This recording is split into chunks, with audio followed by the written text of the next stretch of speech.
What's going on, everyone? I'm just a typical, average American here today to react to a classic Canadian TV show called The Beachcombers. So, I gotta say, I have never heard of this before, but apparently this is or was a very, very popular show in Canada. So I just wanted to get a little bit of an idea of what exactly I'm getting into here today. So when you Google the Beachcombers, it says this is the adventures of a professional lumber salvager. is is this the right show? Does that sound about right? Is that what it's about? Because I gotta be honest, this is one of the weirdest synopsises or descriptions of a show that I've ever read. But okay, like I'm gonna go into this with an open mind. The adventures of a professional lumber salvager in Canada. Okay, let's take a look. Close your eyes. It's Oh, Sunday evening, sometime in the 1980s. You're sitting on the carpet in front of the TV. The oh yeah. CBC logo appears, and Uh, then you hear it, that theme music, the boats on the water, the BC coastline. And for the next half hour, you're transported to Gibson's Landing watching Nicodonitis and Relic argue over floating logs. this is good. Like that, there's a narrator here to explain this to me. Because maybe you had to be there. Maybe you have to be Canadian watching this on a Sunday night growing up to really understand. Because I just don't understand. Did he say they're clearing logs? This isn't a reality show, right? This isn't a documentary. This is a scripted show about logs? Watching Nicodonitis and Relic argue over floating logs. If you just felt a wave of nostalgia wash over you, congratulations, you're Canadian and you absolutely watched The Beachcombers. I felt nothing except confusion, but I am not Canadian, so it makes sense. But this is interesting. Like, there's obviously a reason this is such a beloved show.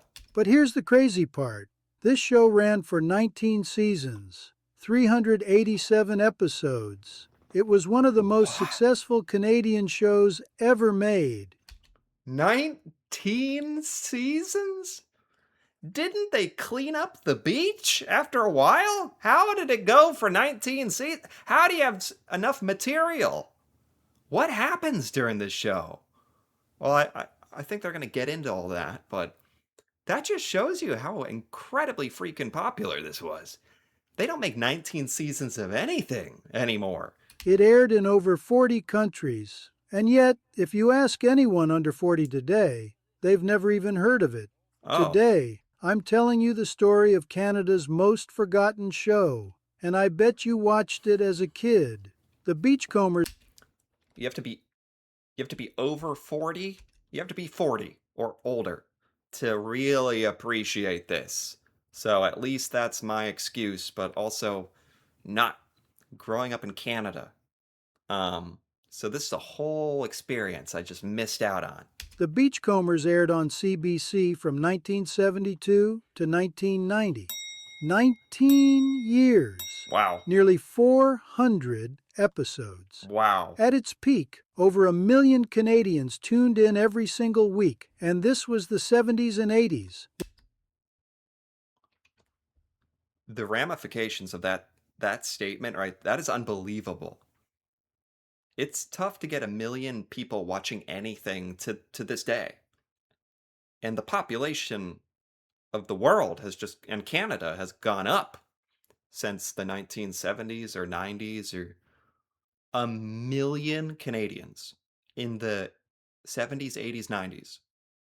What was the population of Canada back then? Was that like 1 out of 20 people was what? That's unbelievable. When a million viewers was massive.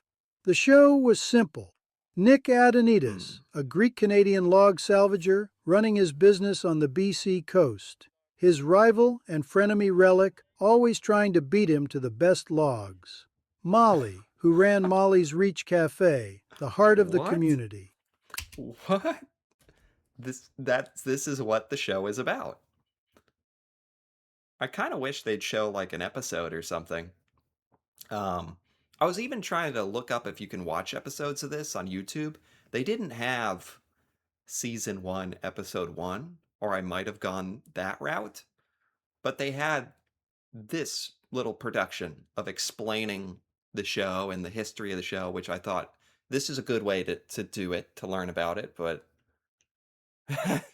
this is the main character, and he has a rival lumber or log salvager, and they have like an ongoing like rivalry. Okay, this is interesting. Like they don't make shows like this anymore. Molly, who ran Molly's Reach Cafe, the heart of the community. Constable John Constable, yes, that was really his name, What? keeping the peace. And the stunning Sunshine Coast as the backdrop to everything. It was wholesome. It Yeah, was Canadian. It yeah. was about community, friendship, and the everyday struggles of ordinary people trying to make a living. Is anyone else watching this?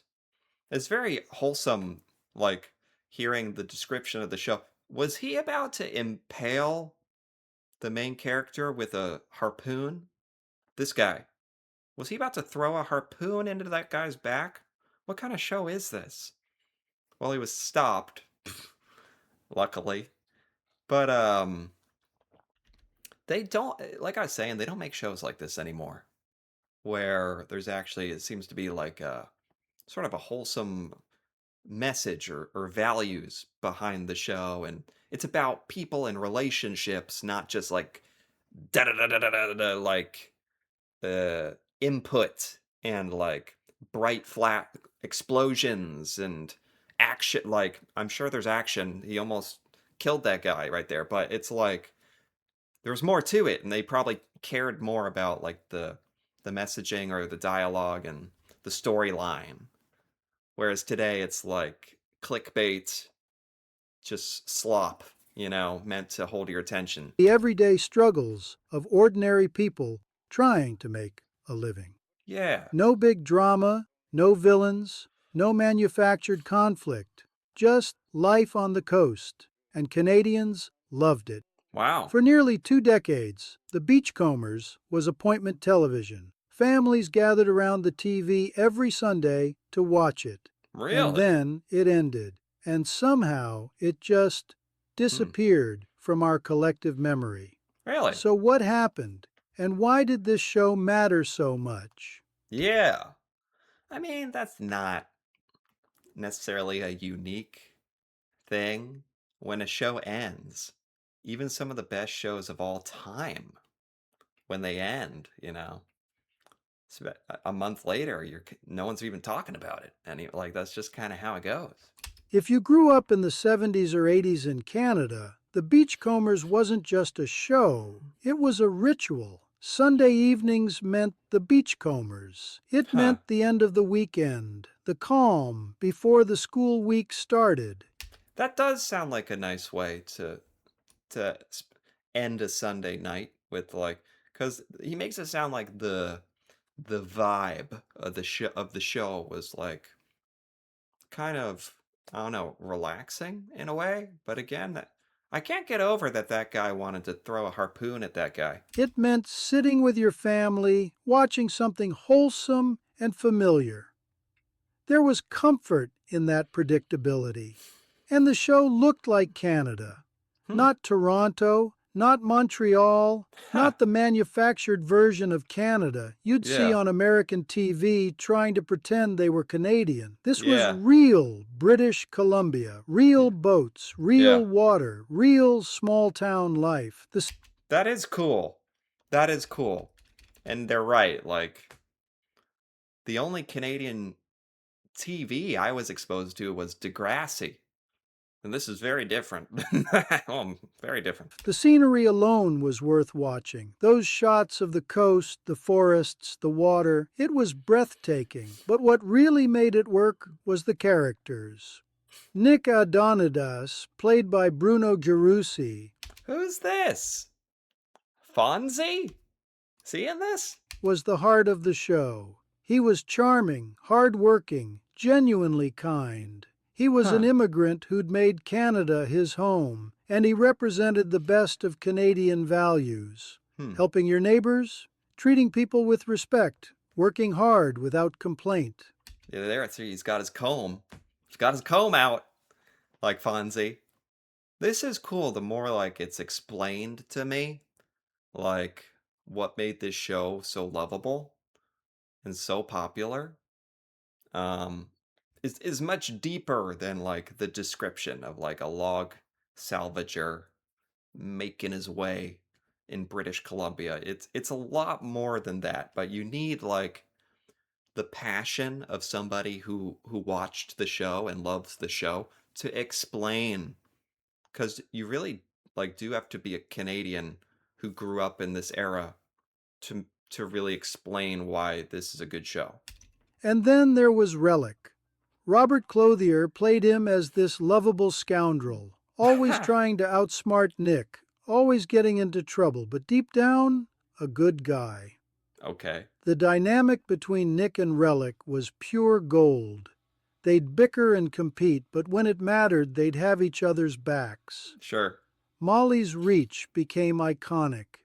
It was the cafe where everyone gathered, where stories were told, where the community came together. And here's a fun fact. Molly's Reach was a real building in Gibsons, Oh, BC, and it's still there today.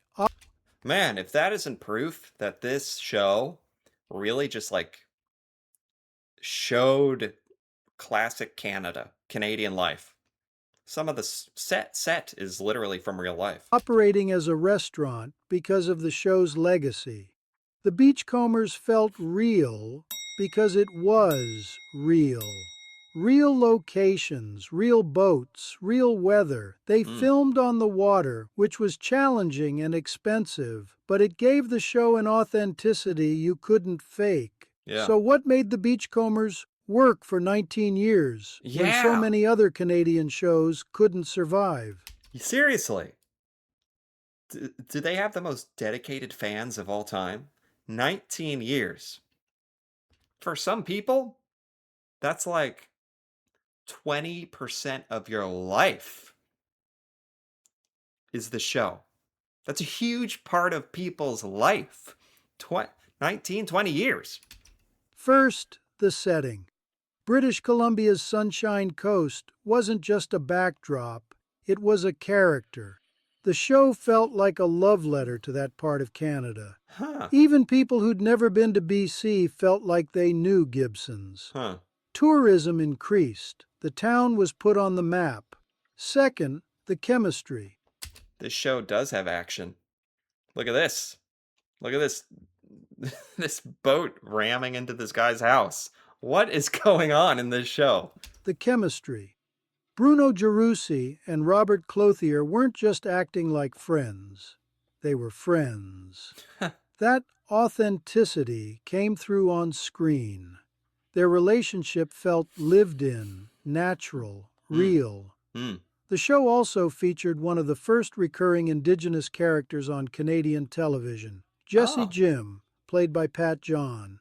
okay. He wasn't a stereotype or a token. He was simply part of the community, treated with the same respect as everyone else. Nice. That mattered, especially in the 1970s. Third, the tone.